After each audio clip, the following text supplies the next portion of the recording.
बिल्कुल, चलिए पैनल के पास चलते हैं हम और शो की इस कॉल्स की शुरुआत करते हैं। गुड आफ्टरनून, गावत सर बताइए क्या रहेगा आपका trade? Good afternoon to you. I think मेरे ख्याल से शॉर्ट होना चाहिए और स्टॉक का नाम है जिंदल स्टील। अब ट्रेड करा है 897। मेरे ख्याल से ₹4 का स्टॉक होना चाहिए, ज्यादा नहीं। डाउन साइड पॉसिबल है कि 890, 880 भी पॉसिबल है। संभावना है कि स्लाइड होने की जिंदल स्टील। ओके, JSPL 897 पे ये ट्रेड आज 12 बजे असित नबी फ्यूचर एक्सप्रेस में दिया था। इसकी पुट रिकमेंड की थी तो वो बहुत ही खूबसूरत तरीके से जो ट्रेड था वो स्क्रीन पे गया और अब ये ऑलमोस्ट जीरो पे ट्रेड करता हुआ। मानस, आपका ट्रेड इस वक्त का? तो देखिए वीरेंद्र जी, एबी कैपिटल में खरीदारी करने की राय रहेगी। फ्रेश ब्रेकआउट चार्ट्स पे देखने को मिला है और काफी समय से stock higher top higher bottom बना रहा है। आज फ्रेश ब्रेकआउट पे काफी बेहतर वॉल्यूम्स देखने को मिले हैं, तो एबी कैपिटल में करंट लेवल्स पे खरीदारी करेंगे। 261 ₹261 के आपको टारगेट सेट करने हैं और 249 का आपको स्टॉप लॉस लगाना है। ये कैश लेवल्स है। चाहे तो ऑप्शन ट्रेड ले लें, 255 वाला कॉल ऑप्शन जो ₹5 के आसपास ट्रेड हो रहा है। 255 का कॉल ऑप्शन, वहां खरीदारी करें। ₹2.90 का स्टॉप लॉस लगा लें और साढ़े नौ रुपए के ₹9.50 के टारगेट सेट करें। डिस्क्लोजर है कि ये रिकमेंडेशन हमने अपने क्लाइंट्स को भी दिया हुआ है। ओके, चलिए अब शिल्पा जी के पास चला जाए। शिल्पा जी, गुड आफ्टरनून। शिल्पा जी बताइए आपने क्या ट्रेड लिया? Good afternoon. मेरा ट्रेड लॉन्ग साइड में रहेगा ओएफएसएस में, ओरेकल फाइनेंस में। आईटी में स्ट्रेंथ है और यहाँ पे भी स्टॉक अभी भी डे हाई की तरफ ही है। फ्यूचर्स में ट्रेड करा अराउंड 9757। तो इसके फ्यूचर्स में आप बाय कर सकते हैं। स्टॉप लॉस 9720 का रखिए and look for targets of 9800 से लेके 9830। ओके, तो ये ट्रेड हो गया आपका और एक फाइनेंशियल्स पे बाय मिड कैप आईटी में। रचना जी, गुड आफ्टरनून, आपका ट्रेड इस वक्त का? जी गुड आफ्टरनून। एंड मेरा ट्रेड रहेगा शॉर्ट साइड पे। कल्याण ज्वेलर्स को हम फ्यूचर्स पे शॉर्ट करेंगे। 519 पे है, 519.5 के करीब। हम इसमें ऐसे लगाएंगे 523 का और शॉर्ट करेंगे। एंड शॉर्ट साइड पे हमारा टारगेट होगा 512। ओके, चलिए आज थोड़ा सा हमारा शो लेडी स्पेशल है। कविता जी भी हैं आज शो में। कविता जी, गुड आफ्टरनून, बताइए आपकी trade? Very good afternoon, Anuj. Good afternoon, everyone. Well, ITC है और that is on TCS. TCS अपनी 50 EMA को सरपास करके अभी ट्रेड किया है।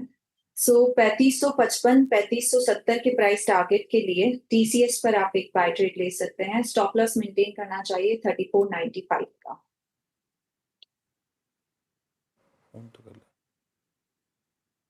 अगर आप देखें तो ये 3519 पे आपका बाय ट्रेड है इस वक्त।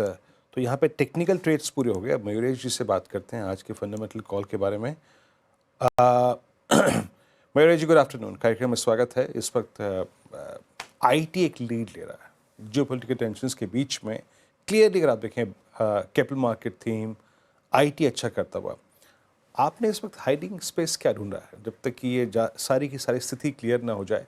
क्या चीज कर रहे हैं आप और आपकी टेक्निकल टीम इस वक्त? Afternoon Veeru ji, afternoon Veeru ji, afternoon Anuj ji, afternoon to everyone on the panel. तो आई थिंक पिछले एक तिमाही से या पिछले 4 या 5 महीनों से आई थिंक जो 3 थीम्स पे हम काफी बुलिश है डोमेस्टिकली ड्रिवन। एक एग्रोकेमिकल जैसे स्पेस है, दूसरा हेल्थ केयर और हॉस्पिटल्स, और तीसरा बैंक्स। तो हमें लगता है I think irrespective of what happens in the globe, ये तीनों थीम्स को कुछ बहुत ज्यादा दिक्कतें आएंगी नहीं। ऑब्वियसली थोड़ा सिलेक्टिव रहना पड़ेगा when it comes to agrochemical as a space. जो सप्लाई चेन्स है वो कितनी डिवर्सिफाइड है, कितना डोमेस्टिक डिपेंडेंस है, और अगर ग्लोबल भी है तो कितनी डिवर्सिफिकेशन है, एक्स चाइना या एक्स मिडल ईस्ट, ये देखना लाजमी है। But generally I think most companies are expected to do well. Secondly, health care hospitals, कुछ फर्क नहीं पड़ता स्पेसिफिकली हॉस्पिटल शेयर्स को on whatever is happening in the globe, या कितनी भी मंदियां है। नंबर्स ठीक ठाक है, एसेट लाइट मॉडल फॉलो करते हैं और इसलिए आई थिंक नंबर्स ही ठीक ठाक रहने की उम्मीद है। And BFS as a space selectively I think shall continue doing well. इसके मद्देनजर रखते हैं hospital as a space we have continued remain bullish. Narayana Hrudayalaya NH is extremely lucrative right now in our opinion, 2-3 वजह से। एक, आई थिंक अगर आप bed capacity देखें तो they are expected to add significant amount of beds अगले 2 से 3 वर्षों में, both via the greenfield and the brownfield root.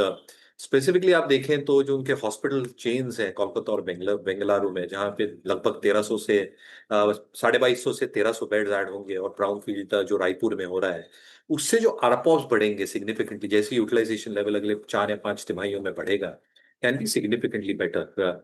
जो एवरेज रेवेन्यू पर ऑपरेटिंग बेड है ऑलरेडी 46,300 रुपीज पे है, क्योंकि जो बेड अपग्रेड्स की वजह से एक फायदा मिला था, जो केमन आइलैंड्स में इनके ऑपरेशंस रहे थे, ये काफी सराहनीय रहे थे। दूसरा, I think in terms of their insurance business और क्लिनिक बिजनेस, ओवरऑल FY25 के लिए 64 करोड़ का लॉस है, मतलब मैनेजमेंट बिलीव्स अगले 18 महीनों में ये पूरा का पूरा लॉस भरपाई हो जाएगी, और इसके वजह से every passing quarter losses should get reduced. Margin 24-25% के बीच में, एक्सपेक्टेशन जो डेट इक्विटी है 0.3 टाइम्स, ROE 24%। मुझे लगता है, आई थिंक हॉस्पिटल ऐसा बिजनेस बहुत स्टेबल बिजनेस है। NH का एक मोमेंटम हमारे हिसाब से अच्छा है।